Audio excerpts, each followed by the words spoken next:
कुंडमाळामधील पूल दुर्घटना दुर्दैवी असल्याचं भाजपा कार्यकारी अध्यक्ष रवींद्र चव्हाण यांनी म्हटलं आहे।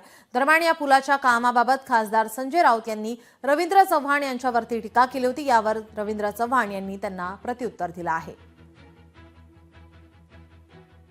एक मंत्री सही करतोय इंद्रायणी नदीच्या पुलावर बांधकाम करण्यासाठी, तो कुंडमाळ्याचा रस्ता करण्यासाठी आणि तो पूल बांधण्यासाठी किमान 10 ते 15 कोटीची गरज असते।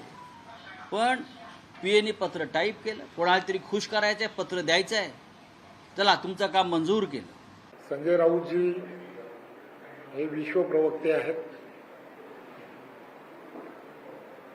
त्यामुळे ते रोज काही ना काहीतरी बोलत असतात आणि मग त्यांनी बोललं म्हणून आपण त्या विषयाबद्दल त्याचं उत्तर देत राहिलो तर त्यांनी विचारलेल्या प्रश्नांची आपण उत्तरं देतो आहोत, म्हणून ते रोज काही ना काहीतरी वेगवेगळ्या पद्धतीने बोलत राहतील। लोकशाही मराठी ऐका, पहा, जागरूक रहा।